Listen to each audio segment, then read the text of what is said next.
3 was called Ganz oder gar nicht, all or not at all, and this was how he came to view or rationalize a life upon which everyone would at some point cast judgment. His close-season excesses became infamous, the subject of derision, and yet teammates marvelled at the sacrifices and exertions he annually undertook to correct his course. Every winter became its own cautionary tale, every springtime a new recovery memoir. As Ullrich's contemporary and fellow East German Jens Vogt once told the journalist Andreas Burkert, "Characters like Ullrich fascinate people.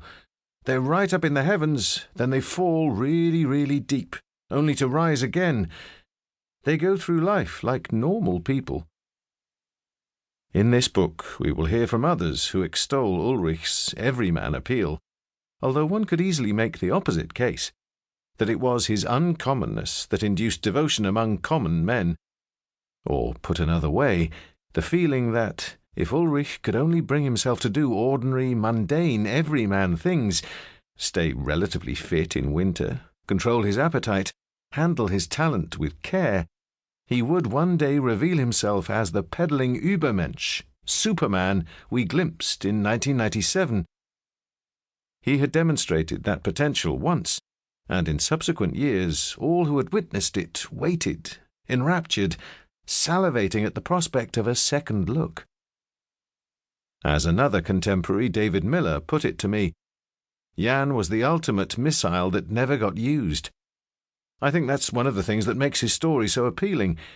You had this guy who you felt could have nuked everyone and everything, but he ended up as almost this benign force. That almost makes him the perfect counterpoint to Armstrong. Ah, yes, Armstrong. He who shall not be mentioned. Not the disgraced Lance Armstrong who occupies the public consciousness now, but rather the cyclist who was, without question, and whatever we think about his redacted legacy, a force that steered, overshadowed, and to a large extent defined Ullrich, at least in the public's eyes. Jan was my North Star, Armstrong says, and the roles were also inverted. Some will bridle at the prominence afforded to Lance Armstrong's reminiscences. They want him forgotten, cancelled, deplatformed. But this book is no place to relitigate crimes acknowledged and punished years ago. Armstrong was the first interview I requested during the research process, and in style as much as substance, his retellings were also pitch-perfect reminders of the traits that made his generation-defining rivalry with Ullrich so compelling, in spite of a lopsided final scoreline. If Ullrich's story is of a would-be Superman who lacked the average Joe know-how to button on his cape, Armstrong stopped at nothing to escape and disguise his mortality, but ultimately could not hide his feet of clay. There are those who contend it all ended in a moral or immoral stalemate, a resounding null and void, not just between Ullrich and Armstrong, but between almost everyone who raced with and against them in the late 90s and early 2000s. The same people might even see poetic justice in the fact that some of the main material benefactors also ended up paying for an ethical bankruptcy.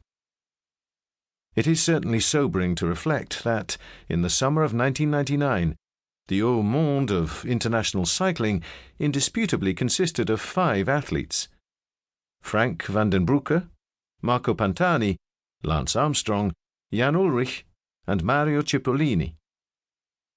A 20-year check on that quintet today would make eye-wateringly grim reading, comprising as it does, respectively, 2 deaths by drug overdose, the most spectacular defrocking in the history of professional sport, Ullrich, whose life had tipped from sporting into human tragedy, to borrow Die Zeit's 2018 summation, and Cipollini, who in 2022 was bracing himself for the 3rd year of hearings in a case brought by his wife for assault and stalking charges, both of which he denies.